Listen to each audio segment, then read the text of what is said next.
Hello, आप देख रहे हैं फतेहपुर चैनल।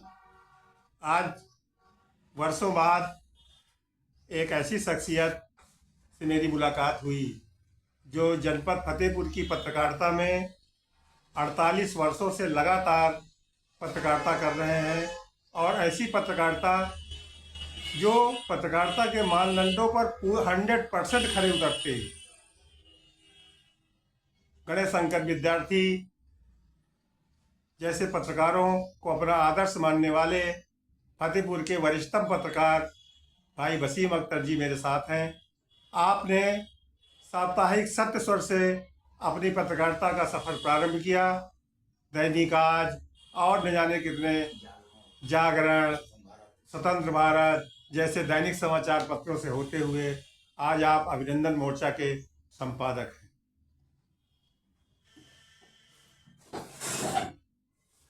वसीम भाई किसी परिचय के मोहताज नहीं है। वैसे जनपद में अपनी खरी और बेबाक बात कहने के लिए बहुत मशहूर हैं। आज मैं उन्हीं से पूछता हूं कि जब आपने पत्रकारिता शुरू किया था और आज की पत्रकारिता में आप क्या अंतर देख रहे हैं? मैंने अपनी पत्रकारिता की शुरुआत 31 अक्टूबर 1978 से की थी। तब की पत्रकारिता बड़ी दुरूह थी। न तो टेलीफोन सुविधाएं थी, न तमाम सुविधाएं जो आज के युग में है कि बटन दबाओ सब पूरे पूरे पेज गिर जाते हैं। उस समय की स्थिति ये थी कि बड़े अखबारों में जागरण हो, अमर उजाला हो, अमर उजाला बहुत बाद में आया, जागरण आज उस समय से हमेशा हेराल्ड था, कांग्रेस का अखबार, नवजीवन था, ये सब अखबार थे। डाक से खबरें जाती थी और डाक का लिफाफा 2 दिन बाद पहुंचता था। और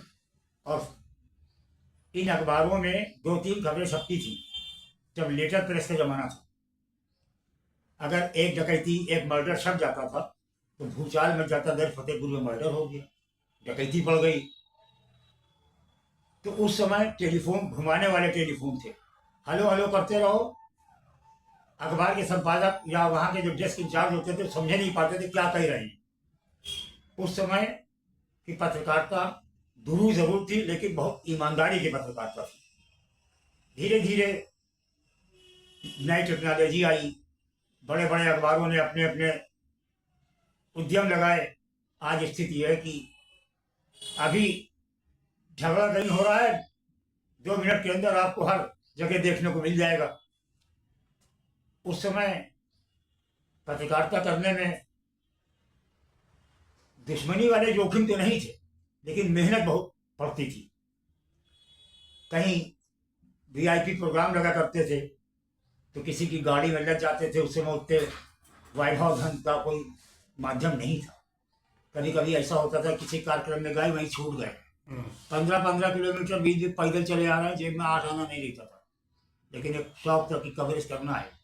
आपको बताने 1978 में इंदिरा जी फतेहपुर के एक बाई इलेक्शन में आई थी। उनका प्रोग्राम लगा हुआ था ठकलेरू में। कांग्रेसी को गाड़ी कमांड टूटी फूटी जीपें उस समय हुआ करती थी। एक नेताजी के साथ हम लग लिए, वहां कवरेज करने गए। साप्ताहिक अखबार निकालते थे कि चलो भाई दूसरे दिन छापेंगे, और वहां हम छूट गए। और वहां कोई साधन नहीं, रुपया जेब में 8 आना 4 आना था। 22 किलोमीटर पैदल चलने के बाद जब खाग आए तो वहां से ट्रक में बैठ के फतेहपुर आए। ये स्थितियां थी। लेकिन एक बात है वसीम भाई कि उस समय जो साप्ताहिक समाचार पत्र में भी खबर छप जाती थी उसको अधिकारी इतना संज्ञान लेते थे और उस पर कार्रवाई भी होती थी। बताने उदाहरण थे, उस समय छोटी खबर भी छपती थी तो उसकी जांच होती थी, कटिंग डीएम किया जाती थी। सूचना विभाग के माध्यम से संबंधित लोग मिला करते थे कि भैया ये खबर कहे छाप दिया आपने, अरे हमसे 25 रुपया ले लेके 50 रुपया, अधिकारी जांच करेगा, 200 रुपया लेगा, 1 किलो भी मांगेगा। तो उस समय खबरों का महत्व था और कार्रवाई होती थी। आज का युग है, चाहे जो कुछ लिखते चले जाओ, कुछ करो, आर्थिक योग आ गया है। संबंधित कहते आ जाओ, कुछ करना कर लेना, हम सब देख लेंगे। उस समय का सम्मान जो था, और वो सम्मान दिनों दिन गिरता जा रहा है। ना अधिकारी को तवज्जो दे रहे हैं, ना ही लोग तवज्जो देते हैं, क्योंकि भीड़ तंत्र बहुत आ गया, डंडा कटोरे वाले लिए यहाँ जगह खड़े हैं, ब्लैकमेलिंग बढ़ गई है। तो समझिए नहीं था ब्लैकमेलिंग, बिल्कुल ईमानदारी की पत्रकारिता होती थी और लोग सम्मान भी, जिनके खिलाफ सत्ता था वो दुश्मनी नहीं मानते थे, आके मिलते थे कि भैया अरे बचा लो। अच्छा, जिस स्तर पर समाज में पराभव हुआ नैतिकता का, उसी स्तर में पत्रकारिता जगत में भी उसी स्तर पर जो है पराभव हुआ।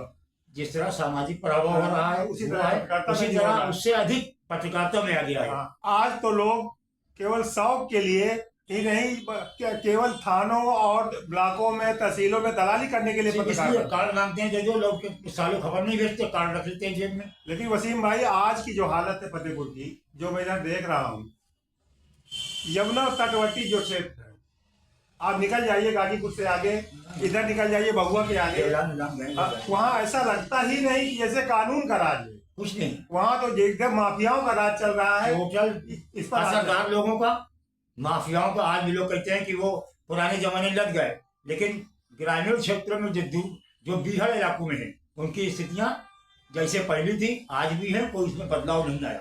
नंबरदार लोग आज भी उन पर हावी हैं। जिस तरह से यहाँ पर बालू माफियाओं का राज बढ़ा है, हम देख रहे हैं कि बांदा से एक बालू माफिया मरका पुल से, जिसका अभी तक उद्घाटन तक नहीं हुआ, और करोड़ों रुपए से वो बना, और उससे हजारों ट्रक जो है ओवरलोडेड होकर निकाला जा रहा है। तमाम अखबार छाप रहे हैं, लेकिन न शासन स्तर पर न प्रशासन स्तर पर इसकी कोई सुनवाई नहीं हो रही। देखिए, प्रशासन चाहे जो भी हो, शासन जिसका भी हो, ये खनन का जो व्यवसाय इधर 20 सालों में डेवलप हुआ है, खनन, ये सोना कहते हैं इसको, लाल सोना, इस पर कोई कार्रवाई कभी नहीं होती। हर सरकारें अपने नए नियम और ये डिजिटल कैमरे लगाया जाएगा, ये होगा वो होगा, लेकिन उस पर कोई कार्रवाई नहीं होती। मीडिया चैनल सब कुछ लिखते हैं, लेकिन उस पर अधिकारी, जिले के भी और शासन स्तर के भी अधिकारी और मंत्री संबंधित विभाग के लोग चुप्पी साधे रहते हैं। ये बड़े ताज्जुब की बात है, वरना ये आज से 20 साल पहले ये खनन मनन का इतना कोई जोर नहीं था, लोग जानते नहीं कि खनन क्या है। आपको उदाहरण दे, हमारे जिले में एक माफिया ने यमुना पुल पर 7 किलोमीटर का पुल बनवा डाला।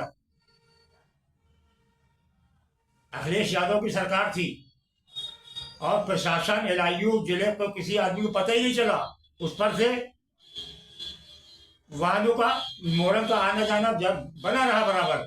जब अखिलेश जी एक कार्यक्रम में यहाँ पर आए तो वहाँ पत्रकारों से बातचीत किया, तो उन्होंने अपनी सारी बातें बताई कि बड़ा सुख छाया वैभव है, पूरा प्रदेश बड़ा शांति में है, कानून व्यवस्था सही। तो मैंने उनसे सवाल किया कि राम राज आ गया है, ठीक है अखिलेश जी, लेकिन आपका प्रशासन, आपकी पुलिस, आपका LIU, यहाँ तक कि सरकार 7 किलोमीटर पुल बन जाने के बाद भी बेखबर है। उस पर अखिलेश जी ने तत्काल हेलीकॉप्टर में चढ़ते चढ़ते कमिश्नर इलाहाबाद से कहा, यू आर सस्पेंडेड।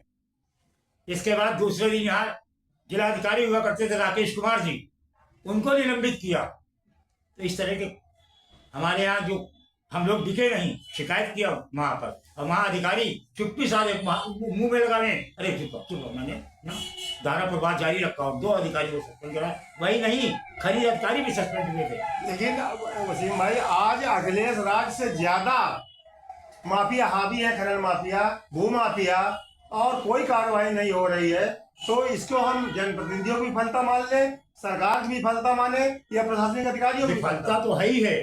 पैसा ऊपर, नीचे से ऊपर तक जा रहा है। मेन बात धन का है, जहां धन अर्जन है वहां कुछ नहीं होना। आप चिल्लाते रहो। धन्यवाद वसीम भाई।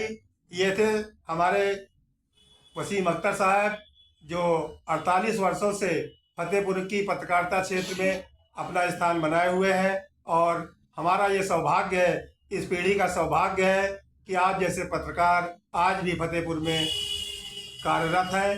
भले वो दुखी हैं व्यवस्था से, लेकिन अपने मिशन में लगे हुए हैं। भगवान उनको चिरायु करे। धन्यवाद। आप देखते रहिए फतेहपुर हलचल। मैं हूँ रमेश मोहन शुक्ला। आए थे अखिलेश यादव वहाँ हाँ जी,